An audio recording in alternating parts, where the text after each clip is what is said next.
El arcángel Miguel, conocido simplemente como Miguel, es designado como un arcángel en la Biblia, específicamente en Judas 1:9. El prefijo arcángel se refiere a un líder, un principio, o un ángel poderoso.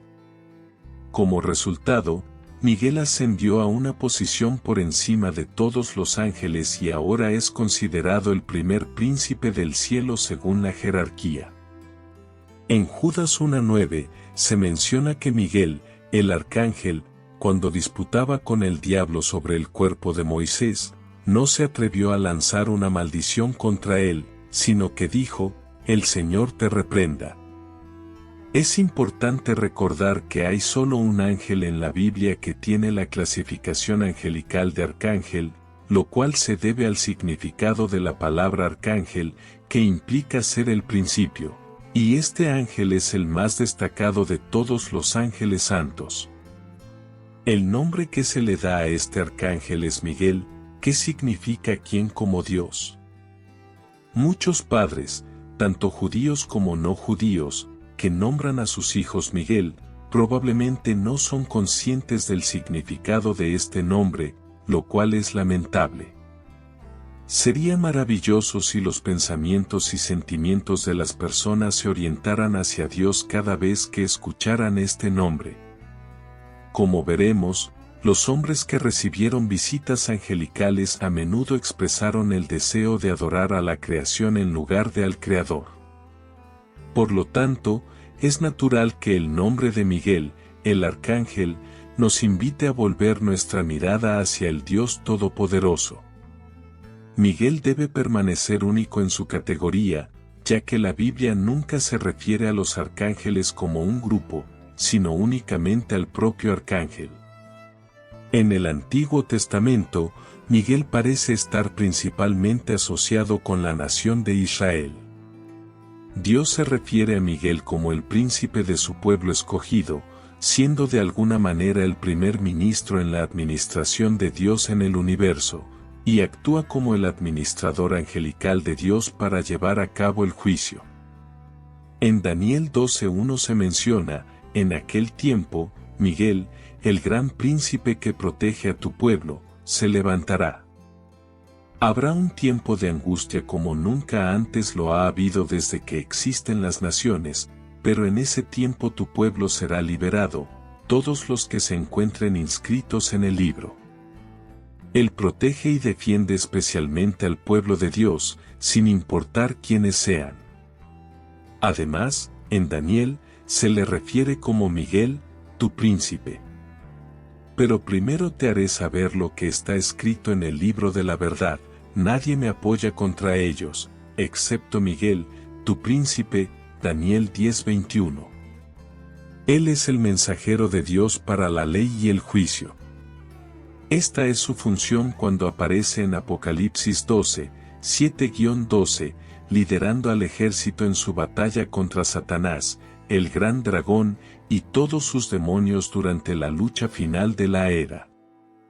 Miguel y sus ángeles estarán involucrados en la guerra titánica del universo, que anunciará la derrota de Satanás y las fuerzas de la oscuridad en preparación para la batalla final. La Biblia nos enseña que Miguel finalmente saldrá victorioso. El infierno temblará, el cielo se alegrará y celebrará. Este Satanás, que antes era llamado Lucifer, el hijo de la mañana, fue expulsado del cielo junto con su ejército rebelde y aún sigue luchando hoy en día. Aunque Satanás pueda parecer estar ganando la guerra porque ha ganado varias batallas significativas, el resultado final es inevitable, será derrotado un día, y sus poderes le serán quitados para siempre. Las fuerzas de la oscuridad serán destruidas por Dios. Muchas personas se preguntan cómo podría ocurrir este conflicto en el universo perfecto de Dios. El apóstol Pablo lo llama el misterio de la iniquidad, porque ya opera el misterio de la iniquidad, solo que hay quien ahora lo detiene hasta que él mismo sea quitado de en medio, 2 Tesalonicenses 2:7. Aunque no hemos recibido tanta información como quisiéramos, sabemos una cosa: los ángeles que cayeron lo hicieron porque se rebelaron contra Dios, porque Dios no perdonó a los ángeles que pecaron, sino que los arrojó al infierno y los entregó a prisiones de oscuridad. En 2 Pedro 2:4, se menciona que Dios no perdonó a los ángeles que pecaron, sino que los arrojó al infierno, reservándolos para el juicio. De manera similar, en Judas 6, se señala que los ángeles que no guardaron su dignidad, sino que abandonaron su propia morada, fueron puestos en prisiones eternas bajo oscuridad para el juicio del gran día. La desobediencia de Lucifer hacia Dios y la caída subsecuente de posiblemente un tercio de los ángeles que se unieron a él en su maldad constituyen el mayor desastre en la historia de toda la creación. Este acontecimiento se sitúa en algún momento entre el inicio de la creación y la entrada de Satanás en el jardín del Edén. La pregunta clave no es cuándo fueron creados los ángeles, sino cuándo cayeron.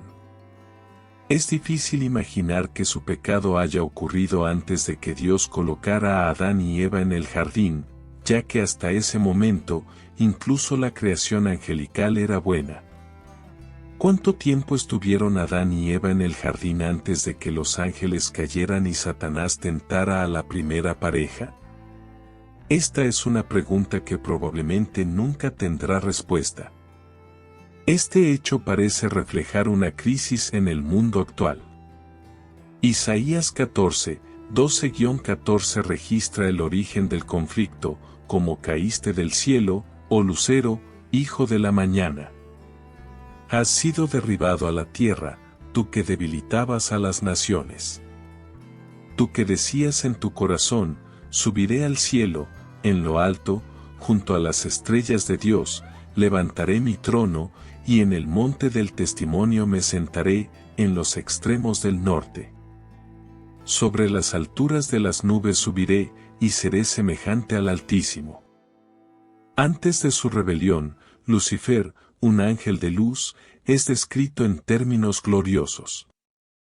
Ezequiel 28, 12-17 narra: Hijo de hombre, levanta una lamentación sobre el rey de Tiro, y dile: así dice el Señor Dios, tú eras el sello de la perfección, lleno de sabiduría y perfecto en hermosura.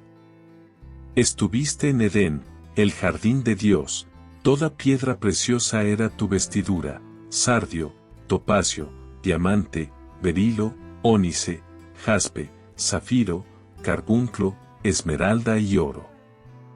Tus tamboriles y flautas fueron preparados para ti el día en que fuiste creado.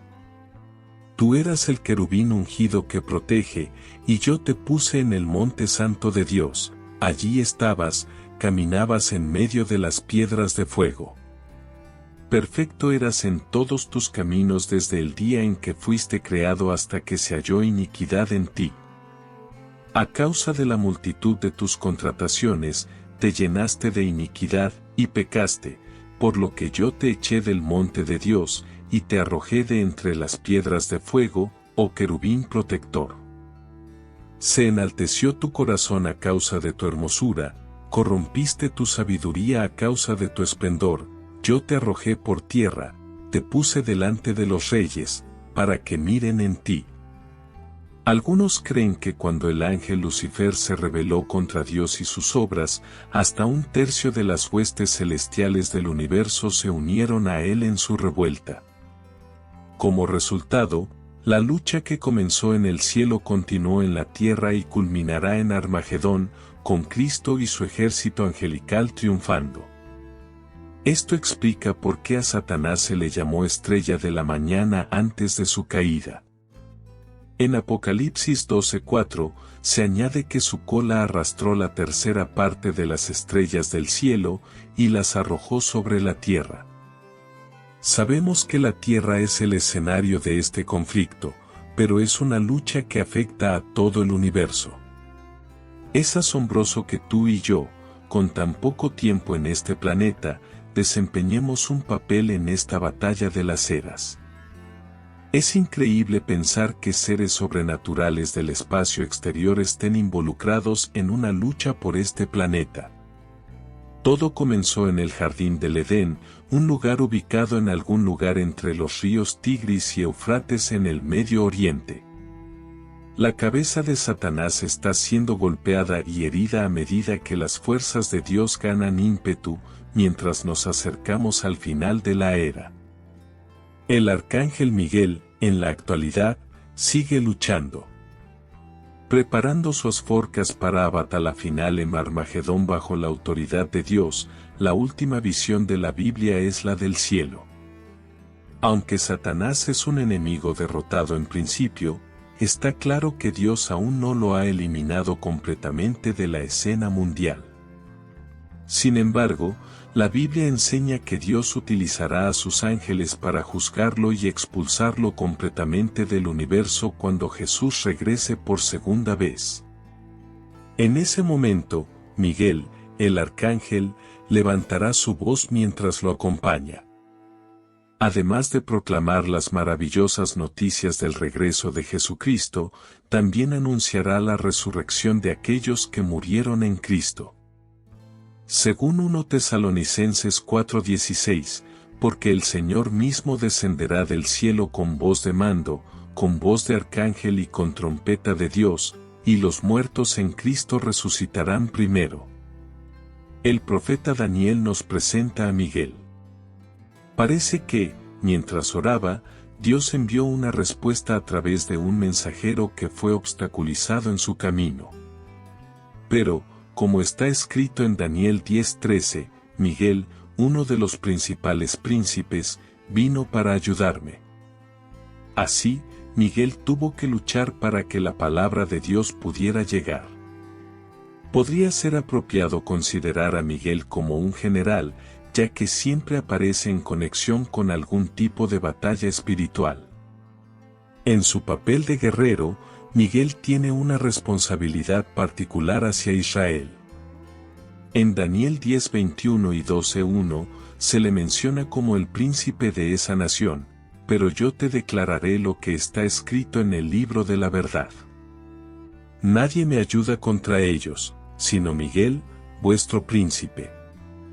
Y en Daniel 12:1 se dice, en aquel tiempo se levantará Miguel, el gran príncipe que está de parte de los hijos de tu pueblo, y será tiempo de angustia, cual nunca fue desde que hubo gente hasta entonces, pero en aquel tiempo será libertado tu pueblo, todos los que se hallen inscritos en el libro. Pocas personas comprenden la importancia de las influencias angélicas en los asuntos humanos. La continua y amarga lucha entre los ángeles dedicados a Dios y los ángeles oscuros aliados con Satanás se revela de manera poderosa en Daniel. Describe vívidamente el feroz combate entre las fuerzas angélicas de Dios y los demonios opositores de las tinieblas. En el Antiguo Testamento, se nos cuenta que Daniel estaba de luto por 3 semanas cuando un ángel apareció ante él. En Daniel 10:13 narra, no comí manjar delicado, ni carne ni vino entraron en mi boca, ni me ungí con ungüento, hasta que se cumplieron 3 semanas. Mientras estaba a la orilla del río Tigris, un hombre vestido de lino se presentó ante él. Su rostro brillaba como un relámpago, y sus ojos parecían antorchas encendidas. Su voz resonaba como el estruendo de una multitud. Daniel fue el único que vio la visión, los hombres que estaban con él no vieron nada, pero fueron invadidos por un gran temor y huyeron. La fuerza de Daniel se desvaneció por completo cuando se quedó solo con el visitante celestial, tal era el poder de este ser sobre él. Aunque Daniel quedó en un sueño profundo, fue despertado por la voz del ángel Gabriel al sentir una mano sobre su hombro. El ángel comenzó a narrar una experiencia que había tenido recientemente. Gabriel había sido enviado a Daniel en el momento en que comenzó a orar, pero fue detenido por un príncipe demoníaco que lo envolvió en combate, retrasando su llegada. Entonces, Miguel apareció para ayudar a Gabriel, permitiéndole cumplir su misión sin más impedimentos.